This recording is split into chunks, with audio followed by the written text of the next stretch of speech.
Est-ce que vous voulez que je continue avec les conseils pour la diarrhée? Bien sûr. Allons-y.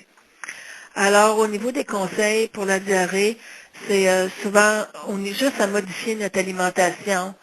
On devrait être capable d'en venir à bout. De diminuer la quantité de fibres qu'on prend. De diminuer tous les produits laitiers. Sauf le yogourt qui a des probiotiques dedans.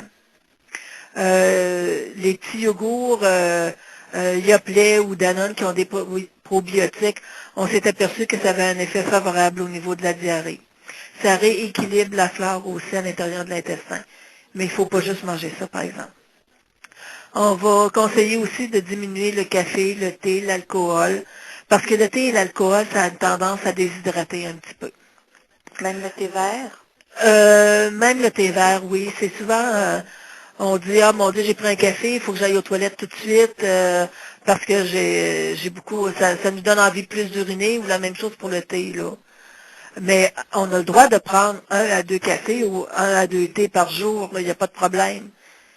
Mais quelqu'un qui serait habitué d'en prendre, mettons, plus que 2 cafés par jour, puis plus que 2 thés par jour, on leur conseillerait de diminuer de beaucoup la quantité de liquide, de cette sorte de liquide-là.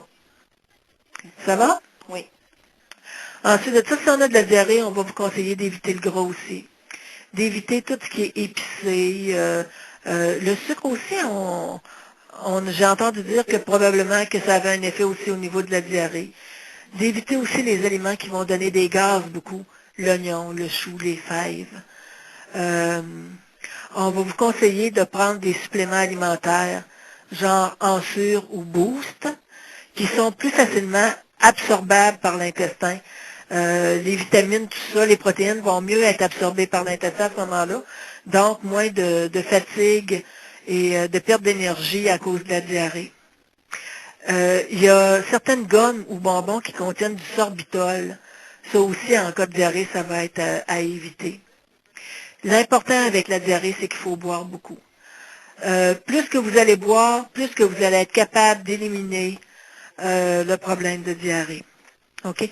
On peut boire, comme je vous disais, 6 à 12 verres par jour. Et ça, moi, je conseille souvent le Gatorade parce que ça contient des électrolytes. Ça peut remplacer les liquides qu'on perd. Le gastrolyte aussi, c'est bon. Ginger ale, toutes les liqueurs blanches, 7-Up, le jus de pomme, ça peut constiper aussi un peu. Donc, ça pourrait vous aider. D'essayer de diminuer les fruits et les légumes, manger plus du riz qui ont tendance à constiper certaines personnes. Favoriser de manger des viandes qui sont maigres, des poissons, du poulet. Les bananes aussi peuvent constiper, la compote de pommes, les rôtis aussi peuvent aussi remplacer et aider votre intestin. Ensuite de ça, les antidiarrhéiques. Ça, c'est à prendre selon votre prescription ou de suivre les consignes du pharmacien ou du produit.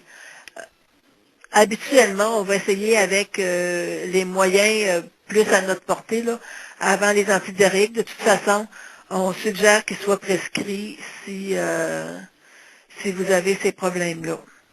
En passant, si on a plus que 5 à 8 diarrhées par jour, il faudrait consulter, surtout si vous faites de la fièvre avec ça.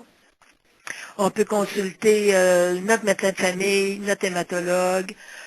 Pour les problèmes de constipation, quand il y en a moins que 5 par jour, on peut consulter aussi la nutritionniste, votre infirmière pivot, votre pharmacien. Ils sont toutes des personnes qui sont capables de vous donner des bons conseils à ce niveau-là. Si vous avez les faufounes irrités par les selles qui sont trop liquides, les bains de siège, faire tremper les fesses dans le bain, de mettre de la crème pour les hémorroïdes qui peut apaiser la sensation de brûlure ou d'inconfort. Ce qui est important, c'est que quand on s'essuie après une selle, surtout si on est irrité, c'est de ne pas frotter, mais plutôt d'aller éponger avec une débarbouillette trempe et de bien laisser sécher. Moins frotter possible pour diminuer l'inconfort. Et un conseil avec la diarrhée, c'est que c'est bon de continuer la diète constipante quelques jours après l'arrêt de la diarrhée. OK? Puis surprenez-vous pas si vous n'avez pas de sel quelques jours après, là, vous l'avez eu assez avant que c'est pas grave. La diarrhée, si on s'en occupe pas, on perd des énergies, on se déshydrate, on perd du poids. Ça peut faire des déséquilibres électrolytiques et même des atteintes cardiovasculaires si c'est poussé trop loin. Ça peut même nuire à l'absorption de certaines médications qu'on prend par la bouche. Ça peut faire des inflammations, ça peut même faire des petites hémorragies par les hémorroïdes ou par la peau au niveau de l'anus. On n'est pas confortable, on dort pas bien parce qu'on a peur que ça nous prenne en pleine nuit, on est fatigué, on peut avoir des douleurs abdominales et la qualité de la vie en prend un coup. C'est en gros les conseils que j'ai à vous donner pour le soulagement de la diarrhée. Est-ce qu'on serait rendu à la période de questions? Avez-vous des choses qui vous préoccupent, des commentaires? Ben, la chimio Folfox a à peu près les mêmes Oui, effets secondaires.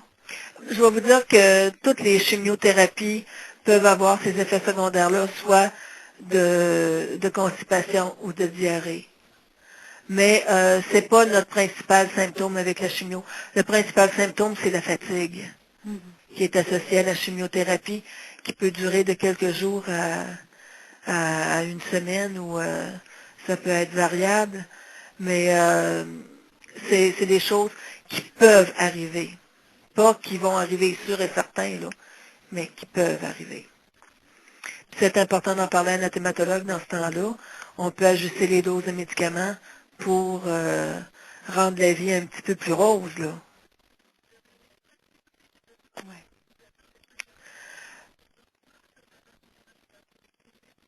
Surtout chez les gens qui étaient constipés avant, on sait que c'est un problème qui peut s'accumuler un peu, qui peut augmenter un peu, s'aggraver un peu avec la chimio. Vous, aviez-vous tendance à être constipé avant? Non. Non. Alors peut-être que ça sera pas votre problème, là. Parce que comme je vous disais, il y a 30 à 37% de la population générale qui peut avoir de la constipation ou surtout de la constipation, là. Fait qu'avec les traitements, c'est sûr qu'on s'attend que ce soit peut-être un petit peu plus présent qu'en temps normal. OK.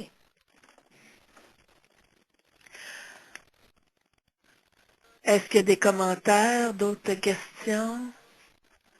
Les autres participants, est-ce que vous avez ce problème-là? Ben, c'est Joanne. Oui, bonjour. Moi, ça fait déjà un bout de temps que j'ai fini ma chimio. Oui, Durant ma chimio, j'avais pris du Colas et du Sénocote. oui, Mais avant la chimio, c'est sûr, moi, je prenais déjà du métamycile que j'ai pas pris durant la chimio. Il me l'avait Oui. déconseillé. Effectivement.